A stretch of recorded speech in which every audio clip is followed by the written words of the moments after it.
देखिए, सबसे पहले हम शुरू करने का पहले कुछ इंपॉर्टेंट चीज़ बताना चाहेगा। ये डिफरेंशिएशन जो भी है कैलकुलस के अंदर में डिफरेंशिएशन कैलकुलस आता है और इंटीग्रेशन कैलकुलस आता है।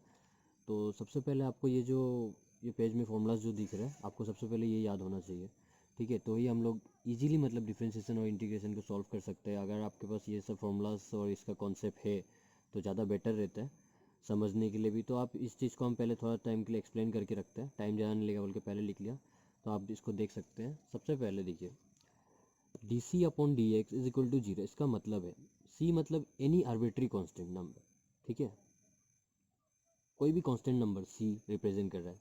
फिलहाल के लिए ऐसा सी देखने से समझ में नहीं भी आ सकता, इसलिए मैंने जस्ट एग्जांपल लिया है D five upon D x. जैसे आप देख सकते हैं डिफरेंशिएशन कैलकुलस का ये रिप्रेजेंटेड डिफरेंशिएशन के लिए क्या होता है डी बाई डी एक्स होता है। तो आप D by D x representation है और कोई फाइव मतलब कोई भी कांस्टेंट का आपको डिफरेंशिएशन पूछ रहा है तो क्या हो गया any constant it will be zero. तो आपको हमेशा याद होना है अगर आपको डिफरेंशिएशन सिंगल डिफरेंशिएशन पूछ रहा है कोई भी कांस्टेंट नंबर का तो वो जीरो होगा। ठीक है, उसी तरह second D by D X of X to the power N, उसके लिए ये फॉर्मूला होता है। और ये कोई भी N is a natural number, X is any function जो रिप्रेजेंट कर रहे हैं फंक्शंस को। तो आप इसको देख सकते हैं ये N X N minus one ये फॉर्मूला है। फिर उसी तरह एक्सपोनेंशियल केस के लिए बहुत कंफ्यूजिंग रहता है बहुत सारे स्टूडेंट को। एक्सपोनेंशियल जो ये एक्सपोनेंशियल के इसका तो डिट्टो बोला जाता है, ऐसा फॉर्मूला में आप बहुत सारे बुक में देखिए तो ऐसा मिलेगा। लेकिन इसको अगर समझने का कोशिश करें तो सपोज मैंने एक क्वेश्चन लिया एग्जांपल टाइप 7e⁻⁷x।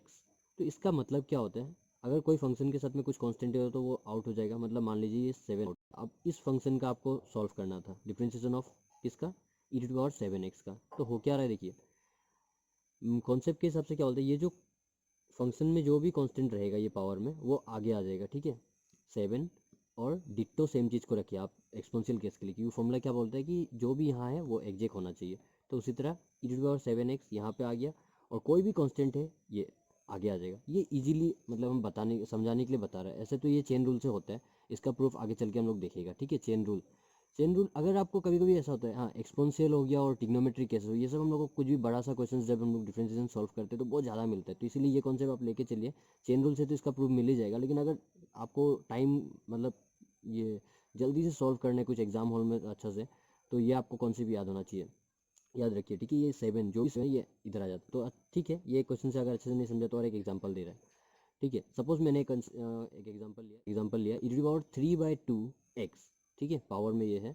तो कॉन्सेप्ट के मतलब से क्या था जो भी यहाँ पे ये जो कांस्टेंट आएगा इसका पावर में एक्सपोनेंशियल केस में ये जस्ट प्रोडक्ट बन जाता है एक्सपोनेंशियल में। ठीक है, और डिट्टो डिट्टो ये रहा। ठीक है, तो आपको क्या याद रखना है जो भी यहाँ पे इस चीज़ पे आपको ध्यान रखना है ये जो कांस्टेंट है ये आगे आ जाएगा। ठीक है, और ये चेन रूल से होता है, आगे चल के हम जब एक्सप्लेन करेगा। अभी तो जस्ट फॉर्मूला बता रहे हैं तो ये चीज़ को बताना जरूरी था इसलिए मैं यहाँ बता रहा हूँ। और इंटीग्रेशन में जैसे यहाँ तक चलिए आप ये नंबर 3 तक तो आप समझ गया होगा। इसके बाद बहुत इजी कॉन्सेप्ट है, ये अभी थोड़ा बाद में बताएगा। और इधर देखिए सबसे पहले जिस तरह हम लोग देखा डिफरेंशिएशन एनी कांस्टेंट का जीरो होता है, बट इंटीग्रेशन में ऐसा होता नहीं है। ठीक है, इंटीग्रेशन में क्या होता है ये कांस्टेंट रहेगा साथ में। मान लीजिए कांस्टेंट आउट हो गया सिस्टम से तो क्या बचा इंटीग्रेशन डी एक्स। तो सपोज इसका ऐसा बचेगा। ठीक है, तो इसमें आंसर क्या होगा बोलने से रेस्पेक्ट होगा, जो भी रेस्पेक्ट आपको दिख रहा है। अगर हम लोग रेस्पेक्ट एक्स के रेस्पेक्ट में सॉल्व करें तो एक्स आएगा, अगर यहाँ पे वाई होता है तो वाई आता है। ठीक है, तो आप ये बात को देखिए ध्यान रखिए integration of C D X. तो क्या होगा सी आउट और इसका इंटीग्रेशन एक्स होगा प्लस सी। ये प्लस सी सब में हम लिख रहे हैं ऐसा इंटीग्रेशन, ये इनडेफिनिट इंटीग्रल का फॉर्मूला है। ठीक है, इंटीग्रेशन दो टाइप का होता है इंडेफिनिट एंड डेफिनिट। कोई ज़्यादा बड़ा इशू नहीं है उसमें। इनडेफिनिट में लिमिट नहीं होता है और डेफिनिट में लिमिट रहता है, अगर आप नॉर्मली ऐसे देख के पता करना चाहेगा तो। ठीक है, तो सिंपल से अभी इसका भी एग्जांपल एक लिया। सपोज एक देखिए 5 है, मैंने इस सिस्टम में एक 5 डाला है कांस्टेंट, तो ये कांस्टेंट रहेगा।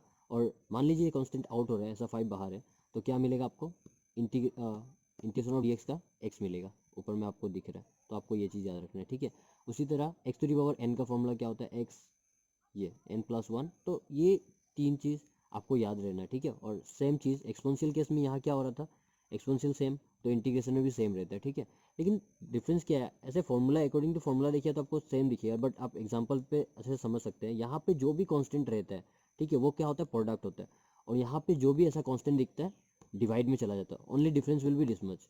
यहाँ पे आज याद रखिएगा जो भी कांस्टेंट आपको दिख रहा है ये ऊपर में वो प्रोडक्ट रहेगा, यहाँ पे फंक्शन के जो भी प्रोडक्ट दिख रहा है वो डिवाइड होगा। ठीक है, तो ये चीज़ को आप अच्छे से याद रखिएगा। सेम चीज़ फॉर ये दिस वन, यहाँ पे क्या हुआ, ये जो कांस्टेंट था, ये जो फंक्शन के अंदर में जो कांस्टेंट था वो प्रोडक्ट हुआ, तो उसी तरह यहाँ पे क्या हो रहा है, ये जो चीज़ है नीचे डिवाइड, ठीक है। तो बस डिफरेंशिएशन में क्या होता है, प्रोडक्ट, और इंटीग्रेशन में डिवाइड, तो ये चीज़ का आपको ध्यान रखना है। उसी तरह सेम अगर ट्रिग्नोमेट्री फंक्शन पे भी बात किया जाएगा तो वही मिलने वाला है, ठीक है। तो इसका प्रूफ आगे चल के आपको देखने मिलेगा, लेकिन ये हम जैसे ऐसा बता रहे हैं क्योंकि ये कॉन्सेप्ट हम लोग जब फॉर्मूला याद करते हैं तो क्लियर हो जाना चाहिए, ठीक है। अगर ये चीज़ है तो आपको आगे चल के अच्छा रहेगा, ठीक है। अब यहाँ से देखिए, अगर ये चीज़ है तो आपको आगे चल के अच्छा रहेगा, ठीक है। अब यहाँ से देखिए, हमने एक वीडियो इस पे डाला हुआ है, ये कैसे याद रखना है, तो आप उसको देख सकते हैं, ठीक है। लिंक में डाल दूंगा, उस पर देख लीजिएगा। तो ये देखिए, ये सब एक्सप्लेन करने जरूरी नहीं है आपको, वो वीडियो में दिया है, फिर भी हम बता देते हैं। डिफरेंशिएशन ऑफ एनी कांस्टेंट ये आपको मिल जाएगा। तो हम एक बात बताएगा, जब भी डिफरेंशिएशन सी वाला पार्ट पूछा जाएगा तो आपको एक नेगेटिव आंसर में याद रखना है, ठीक है।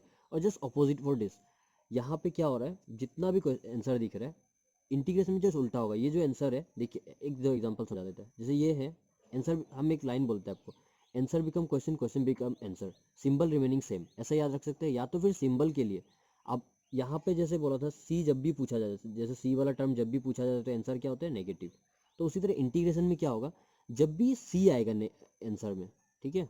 जब भी मान लीजिए इंटीग्रेशन ऑफ साइन एक्स, आपको याद है कोस, ठीक है, बट आंसर में कभी कभी कंफ्यूजिंग होता है कि नेगेटिव था या नहीं था। तो जब भी सी आ रहा है इंटीग्रेशन में तो आपको याद रखना है कि नेगेटिव पुट होगा।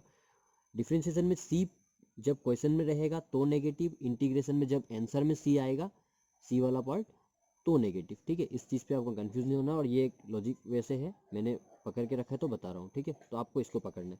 और यहाँ से रिमेनिंग ये जो 1 2 3 4 5 6 7 7 जो फॉर्मूलास है, ये 7 फॉर्मूलास, ये तीनों को छोड़ के ये जो 7 है जस्ट अपोजिट है, ध्यान से देखिए। जस्ट मैंने एक और इसके हिसाब से लिख के दिया है, साइन एक्स का cos x होता है, cos x का साइन माइनस साइन एक्स होता है, टेन एक्स का सेक स्क्वायर एक्स। तो जस्ट अपोजिट देखिए, अगर ये आंसर को यहाँ लिखा जाए तो ये क्वेश्चन यहाँ पे चला जा रहा है, फिर आंसर को यहाँ लिखा जाए तो ये, जैसे हम आपको बताया सिंबल पे कंफ्यूज नहीं होना है आपको। अगर ये बात याद रखना है, सी जब भी पूछा जाता है इंटीग्रेशन में आंसर में आता है तो सी नेगेटिव होता है, ठीक है। लॉग एक्स का क्या होता है डिफरेंशिएशन, 1/x, तो 1/x का लॉग एक्स, ठीक है। तो ये फॉर्मूला भी बताना जरूरी था।